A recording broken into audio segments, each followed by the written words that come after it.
Welcome to the next video of Section 7, Navigation and Navigation Meshes. In the previous video we've learned about terrain construction.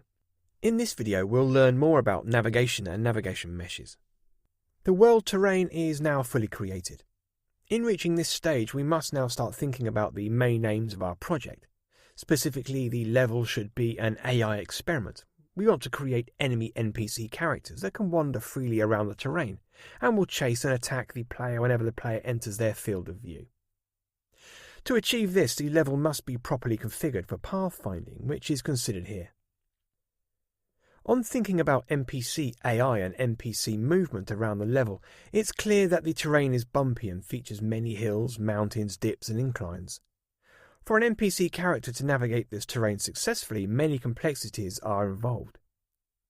For example, an NPC cannot simply travel in only straight lines from point A to point B, because doing so would cause the NPC to pass through solid objects and terrain. The NPC needs to maneuver intelligently around, under and over appropriate parts of the terrain, just as human intelligence would. This is important to create believable characters. The computational processes involved in calculating appropriate paths for NPCs is called pathfinding, and the process to make a character travel those paths is termed navigation. Unity comes with pathfinding and navigation features built in, making it easy for NPCs to calculate and travel paths.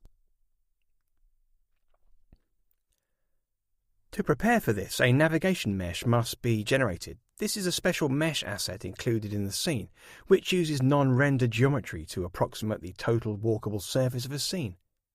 This is used by the pathfinding and navigation processes to move a character around. To get started with generating a navigation mesh, select Window, Navigation from the application menu. The purpose of the navigation window is to generate a low-fidelity terrain mesh that actually approximates the level floor. For this process to work effectively, all non-movable floor meshes in the scene must be marked as navigation static.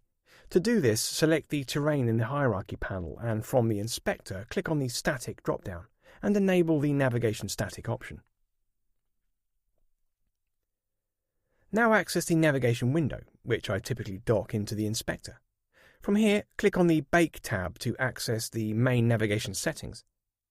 From this panel you can control a range of settings to influence navigation mesh generation. To get started, let's just generate an initial navigation mesh to see how the default settings look. We can easily erase and regenerate the mesh under new settings if needed. To do this, click on the Bake button from the inspector. When you do this, a default navigation mesh is generated and appears in blue above the terrain from the scene viewport. The default navigation mesh is problematic. It should represent the entire walkable regions of the level. It is, essentially, the area to which NPCs will be restricted when they move around. You'll see from the navigation mesh in the preceding image that it's fractured and broken in many places. Some areas are totally isolated and disconnected from others. This is often undesirable because it means that any NPC walking within one isolated region cannot access or move to another as there is no connection between the two areas, and the NPC can only move on the navigation mesh. To fix this properly, two settings must be adjusted. First, adjust the agent radius setting. This controls how large an average agent NPC is, and it affects how close the navigation mesh can be expanded toward the surrounding mesh floor and its edges. Lower settings allow the mesh to encroach nearer to the mesh edges, resulting in an expanded navigation mesh. Try reducing agent radius and then clicking on Bake again to observe the result. This improves the meshes, but we still have broken or fractured areas. This is also because of the max slope setting, which controls how steep a surface should be, such as the incline of a mountain, before it becomes unwalkable for an NPC. Increase this setting to expand the navigation mesh further and click on Bake. The nav mesh asset itself is stored in a folder matching the scene name. When selected in the project panel, you can preview various read-only properties describing the navigation mesh, such as height and walkable radius settings. Congratulations! You have now constructed a navigation mesh for the level. In the next video, we'll learn how to build an NPC.